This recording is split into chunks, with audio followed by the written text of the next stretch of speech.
From awaytogarden.com and robinhoodradio.com, this is A Way to Garden with Margaret Roach, your weekly invitation to dig in and grow. Sick of winter? What I find helps, besides the occasional warmish, sunny day, is thinking about tomatoes. And that's what we're going to do today with Craig LeHoullier, author of the hit 2014 book Epic Tomatoes, who has over the years grown some 3,000 varieties in his home garden and adds new ones to his list every year. More in a moment, but first this message. Underwriting support from Timber Press, the leading publisher in books that share wonders with the natural world, including A Way to Garden by Margaret Roach. The stunning guide imparts decades of plant wisdom and challenges readers to think beyond their garden borders and to consider the ways gardening can enrich the world. Available everywhere books are sold and at timberpress.com. They invite you to come grow with them. Craig LeHoullier, who gardens in North Carolina, is a retired chemist with a longtime passion for tomatoes. He's the co-founder of the Dwarf Tomato Project, an advisor on tomatoes to Seed Savers Exchange, and the person who in 1990 named the popular heirloom Cherokee Purple from seed that had been passed down and eventually made its way to him. Hi, Craig. How are you? I'm fine, Margaret. Good morning. Great to be here. It's so wonderful. Yeah. Tomatoes. Tomatoes. And, I woke up this morning and was 25 degrees and there's frost on the grass. And it's so tomatoes are now still in the dream state, but they're coming. Yeah. So before we get started, I thought I'm going to buy a copy of Epic Tomatoes, your great book that has like 80,000 copies in print. What way to go, Craig. I'm going to buy a copy for a giveaway with the transcript of this show over on awaytogarden.com. And I was so glad to reconnect with you with the excuse of our recent New York Times garden column that we worked on together with Joe Lample, our mutual friend too, who's your partner in this upcoming Growing Epic Tomatoes virtual course, right? And I think that starts soon, doesn't it?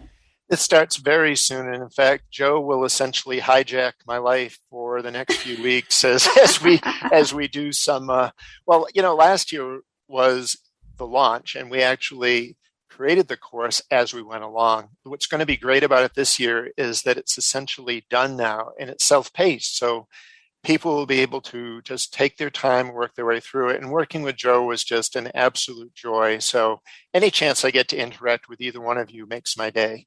Oh, that's sweet. And I think people, then you have like weekly live chat, so to speak, like office hours and all kinds of things for people as they're learning. They can ask questions and hence the hijack. And there's nothing like, when I look at a book and when you said 2014, it feels like yesterday. So I'm getting older faster because it's been 8 years since that book came out. But that book was written at a point in time, 2012, 13, 14. And what the course allows us to do is to make that book alive and up to date, and we incorporate everything that I've learned in the 7 or 8 years since. So what an opportunity to be able to make a book come to life. Right. So I followed your tomato adventures for many years, and I continue to do so on your blog, and I'll give the link to that with a transcript. And on Instagram, you're at NC Tomato Man, I think. And one thing that we'd never talked about before, though, that you brought up when we were doing the Times interview was the amazing diversity of heirloom tomato varieties. Like I would have been off by many times over if you had asked me to guess how many there were. And what did you tell me? There's like 12,000 known varieties or something? Well, so how I look at it is there's 10 to 12,000 varieties that have different names, and it would take a lot of unscrambling using DNA fingerprinting and sleuthing work to find out, does that 12,000 named varieties really correspond to, say, 3 or 4 or 5,000 actually genetically distinct varieties? And what happens, let's say, somebody named Joe is growing an heirloom called German Johnson, and the Joe's family forgets that it's German Johnson. And 10 years after they get it, what is that tomato? Oh, that's Joe's favorite. Bingo. German Johnson for that family now is Joe's favorite. Right. And so you see this type of a personalization of tomato names has happened probably countless times since the mid-1800s when Americans, we decided tomatoes weren't poisonous after all. And, so this love affair in our country has really not been going on for all that long when you think about it, the mid-1800s. Right. So the 12,000-ish number came from the Seed Savers Exchange, the annual yearbook or something? Yeah, it's their yearbook and it's their database. And what they do is they track all of the varieties that have come in with different names through all the years. So since the SSE got started in 1975, that 12,000 number does incorporate everything that essentially has passed through their records in the intervening 40 plus years. Wow. Well, it's pretty impressive. And those are heirlooms. And then there's modern varieties too. So, oh my goodness, now is the time, Margaret. I mean, 2022, who would have thought that we're gardening and growing tomatoes at the best time in history for all of that diversity to stick into our gardens? Yeah. So you've grown like 3,000 of these guys or some crazy number. Yeah. When you look at the catalogs, like we're all thumbing through the catalogs still, January and then February. And when you look at the catalogs, you look at the pictures, you read the descriptions, like what are you looking for? Or maybe even better, what do you see when you look at the listings? I mean, does the shape, is that what you think? Oh, the fluted ones, I love those. You know what I mean? Or is the color, does the color say something to you? Like what's, you've tried a lot of them. Yeah. And what's great about that question? Number one, no one's ever asked me. And number two, I've got a very unique approach in that having such a huge collection of seeds, I essentially look through seed catalogs more to figure out what's new and different, what's coming back again. I probably will never order another tomato seed from a catalog for the rest of my life. Seriously, because I've got it. I've got them all. I've got browns and purples.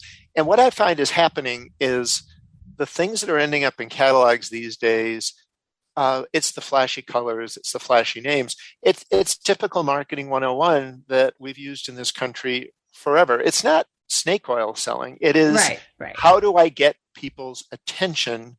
I've got a red yellow tomato and it's named X. Well, I've got another red yellow tomato, but I need to name it Y because I want to get a piece of that action, sell it. So I'm a little amused when I look at the catalogs at the efforts that's made to make things interesting. The cover variety, Burpee and Parks and all these companies have always put on these beautiful cover tomatoes too. So I'm glad I'm not a seed company because the competition out there is brutal to get gardeners' attention right now. Right. You said that you'll never have to buy any more seed. And another thing I learned from you recently was that you have some seed that you've been saving for many years and it's still viable, right? Well, tomato seed I've found has about it goes off a cliff at about 14 to 15 years. So what I do is I regrow it each time and ensure that it doesn't cross-pollinate in my garden. So for example, Cherokee Purple, which I've been growing every year since 1990, it's now 2022. And I have files on my computer that are PowerPoint that essentially tell the genealogical story of that tomato in my hands, which year I grew it from, what it traces back to. And I do that because if I end up with something I don't expect, if I get a red one or a brown one, I can go back then and know, well, this lot of seed must have some cross-pollinated seed in it. And when I want to grow it next year, I will go to a different lot. So I have maybe 80 different separate vials of Cherokee Purple representing all of the times I've grown it in the last 40 years. Yes, I'm insane, but it's okay. Yeah, and where do you store your seed? All those vials, where are they stored? Yeah, so some of them are behind me in my office. Some of them are in my basement, and I don't do what the big Svalbard seeds vault does, what the USDA germplasm does, which is they dry them down and they store them at temperatures where they'll last 50 or 100 years. This is an issue that I have with my seed because I'm storing them at room temperature. I'm getting maybe 10 to 12 years out of them. So I have this onus on me to make sure that everything in my collection is sitting somewhere else that is safe, whether it be the Seed Savers Exchange, the USDA, a seed company, Svalbard, because I don't want anything to go extinct when it's sitting in my hand, so to speak. I want to make sure that they're always alive for somebody to grow out somewhere. That makes what I'm doing a little bit that much more complex, I think. So like a little mini lightning round of some varieties, or that is there something that you're growing this year you've never grown before? Is there one you can name? Or well, there's some so this year is really cool because 2 years ago I thought I had this little experiment. let's say I love Cherokee Purple and I love Lillian's Yellow. And there's lots of heirlooms I love. Well, what happens if I take those two and make a hybrid out of them? I love the hybrid. So I did that. I did that 8 different times with 16 of my favorite tomatoes.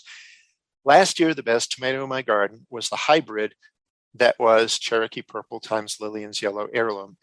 Joe grew it as well. Other people I sent, when you create a hybrid, you only end up with maybe 40 or 50 seeds. So I was very careful of who got to grow those out, but I saved seeds from them. And so this year, I want to save room in my garden to grow out some of the offspring from that hybrid, because there'll be different color combinations and different flavors, and it will be just fascinating. So that's the Mr. Wizard part of my gardening that I have to dip into each year, because that keeps me interested. I'm going to have mysteries in my garden. I'm going to have questions that I can answer. But the other thing I did the last 2 years is, because Hendersonville is such a better tomato growing climate than Raleigh was. Where you moved from, right? Yeah. We had one day at 90 degrees last year. We had humidity that was extremely tolerable. So I had essentially little to no blossom drop. My yields were off the roof. So I went back and got a lot of my favorites that were starting to struggle for me in Raleigh. And we're talking Nepal and Polish and yellow brandywine. And they blew my socks off again last year. And what's comforting about that is you've got things you've loved and they no longer are performing for you because the climate in your garden has shifted. So where those varieties are no longer happy, and you move to a place where they're happy again. So I fell in love once more with maybe a dozen of my favorite tomatoes. And I know it's kind of like Valentine's Day was a few days ago, but it's the same type of feeling, right? Sweet. Well, what it convinces you is that if you love the flavor of tomato and you do a good job of keeping it so that it doesn't cross-pollinate, you should be able to keep loving that tomato each year you grow it. Like I said, though, unless the climate shifts to a point where it no longer sets fruit, or then it becomes a disease magnet, things like that. Right. So you have you and Joe, when you teach the course and in your own gardens at home, you have sort of a timeline. You ask us to, you like an 8-week seedling, and you ask us to count back 8 weeks from our frost date and get started. And we've talked before on the show a number of years ago about your dense sowing method, how you don't just put 1 or 2 seeds in a cell. You densely sow a number of each one in more of a larger cell or whatever, or a community pot, so to speak.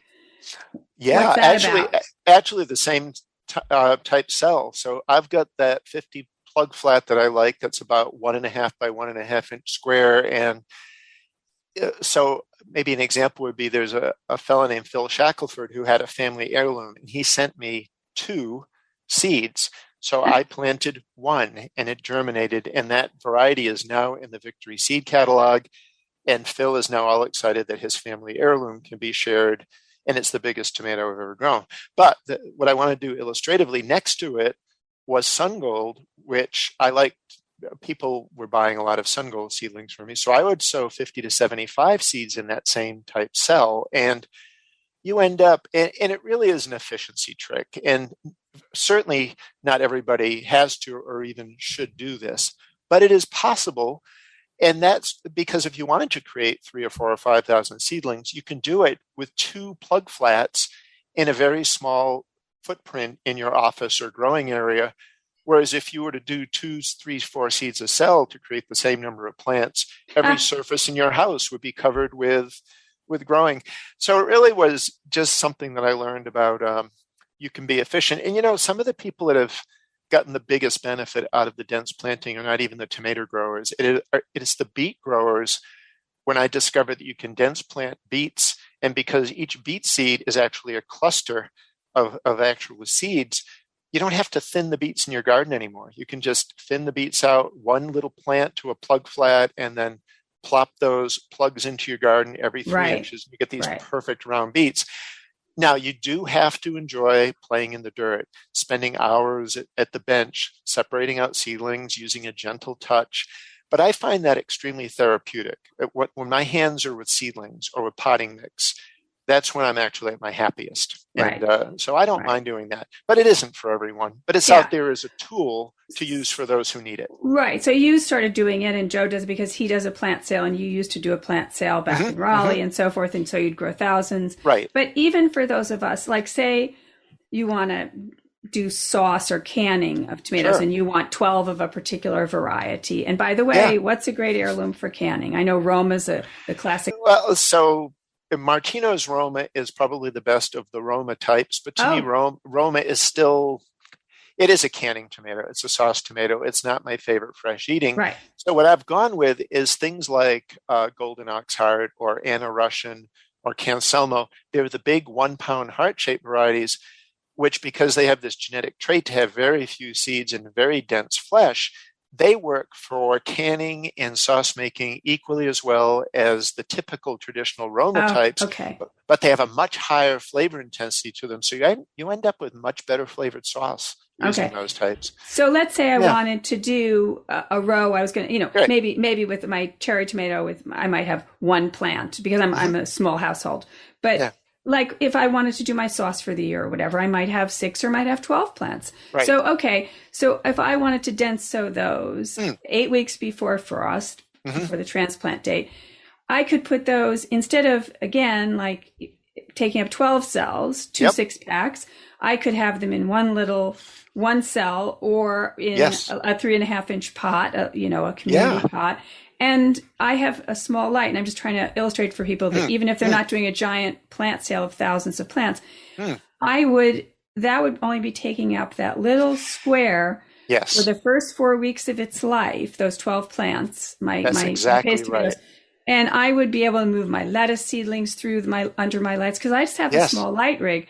And maybe some of my early kale and some other early things in and out, in and out, in and out before those 12 babies were ready to be potted on into their own individual cells for the second 4 weeks of their life, right? Yeah, exactly right. And, I've used that community pot 3.5 inch for lettuce often, and where I'll take maybe 15 or 20 types of lettuce and just do teeny pinches of each in that one 3.5 inch pot. And then it germinates.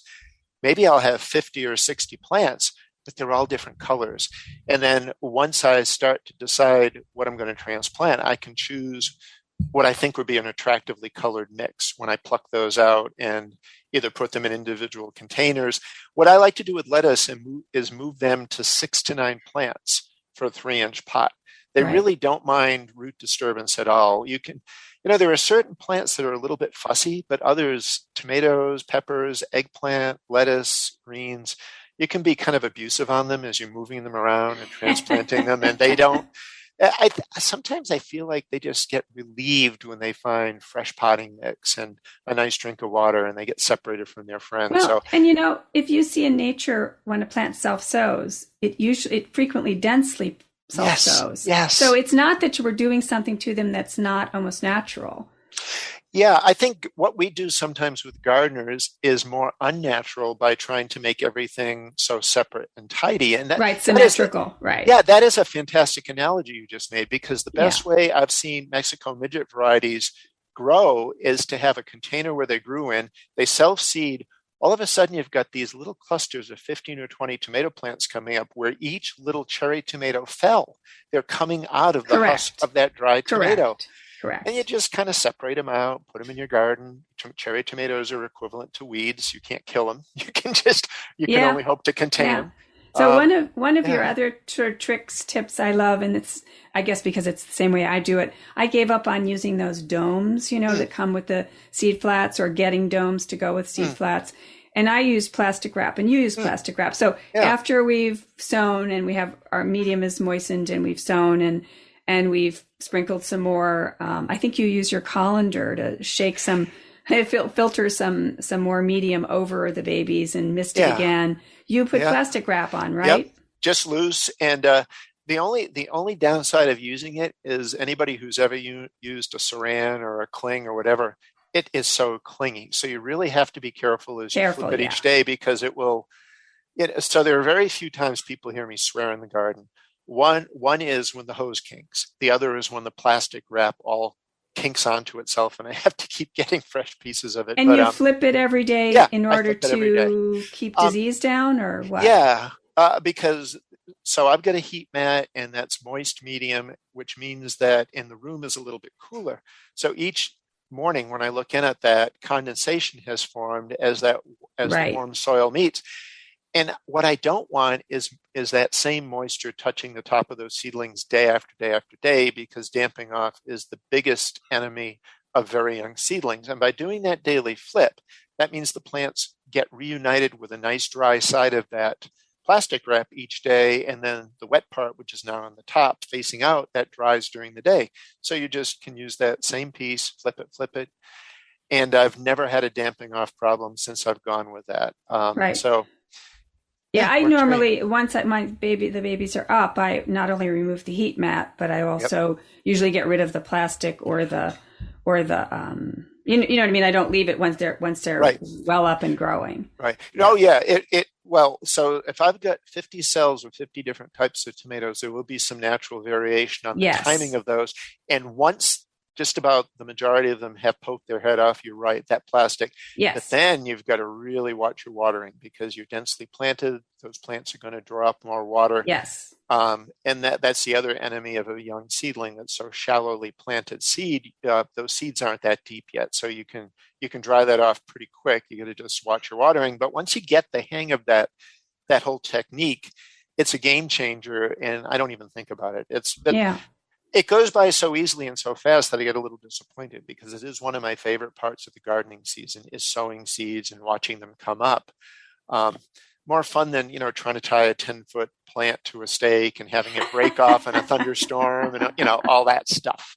So we have maybe like 3 minutes left. And I want to, speaking of 10-foot plants, how about the opposite of those? I want you to kind of put in the pitch for us to look, and I believe the Victory Seeds catalog has all your you and your collaborators, Dwarf Tomato Project, Varieties, and I think you call them it's the Heirloom experience without all the pruning and staking and whatever. So give us the pitch for those. I will. And the other thing I want to alleviate is the confusion, because I'll get a lot of emails. Well, are dwarfs determinate or indeterminate? I said, well, think of them as the advantages of a determinate in terms of ability to grow in a short cage or a short stake, but the advantages of the indeterminate as being gradually fruiting throughout the season until frost. So what they do is, I tell people, if your Cherokee Purple is 8 feet tall by August, your corresponding dwarf type will be 4 feet tall. The dwarf always holds that 1/2 height ratio with the indeterminate variety. That makes them very useful. So you can get 20, 25 pounds of fruit off a plant. The key is to keep them healthy and happy. Give them adequate feeding. We now have 145 varieties out. Our 14 new ones are some of my favorites. Dwarf Eagle Smiley, which is a yellow dwarf growing cherry that tastes just about like sun gold. And we've got Dwarf Chocolate Heartthrob, which is a chocolatey colored tomato with green stripes on it. I mean, we've gone nuts. I am the mad scientist. But really, I owe it to the talents of the 1,000 or so people that have helped us since 2006 to play in the garden with us and to grow the seeds I send and send me back the seeds they save and help me analyze them and decide where we go next. It's the book is still not written yet. It is still in my head, but the Dwarf Tomato Project, which I will call crowd breeding, will be out hopefully within the next year, because it is such a story. No one has ever really done this type of a large-scale collaborative breeding project using all amateurs and volunteers, and none of us getting paid a cent. We've done it for the altruistic joy of bringing something new to gardeners, and it's been the most fun I've had in gardening ever, I think. And they would be great in containers for those of us who have limited space, right? They would be great for that. The catalyst for the project were all of the questions I'd get during seedling sale. I want to grow a Cherokee Purple or a Lillian's Yellow. What have you got that grows great and looks like it, but I can do it in a 5-gallon pot? And the answer in 2004 was not a whole lot. And now the answer in 2022 is a whole lot. 145. Yeah, 145 and counting. So yes, I keep trying to retire, Margaret, but it's not working. Yeah, I'm having the same issue over here, Craig. Well, Craig LeHoullier, Mr. Epic Tomato, I wish you good luck with the course. And as I said, with the transcript of the show, we'll give links to all that. We'll have a book giveaway of Epic Tomatoes. And I'm always glad to talk to you. And I feel better, even though my house is surrounded by a sheet of ice still, I feel better thinking about tomatoes. So thank you, as ever. It is always a joy. I had such a great time. Thank you. Okay. Margaret. Bye-bye. Bye-bye. Underwriting support from Timber Press, the leading publisher in books that share wonders with the natural world, including A Way to Garden by Margaret Roach. The stunning guide imparts decades of plant wisdom and challenges readers to think beyond their garden borders and to consider the ways gardening can enrich the world.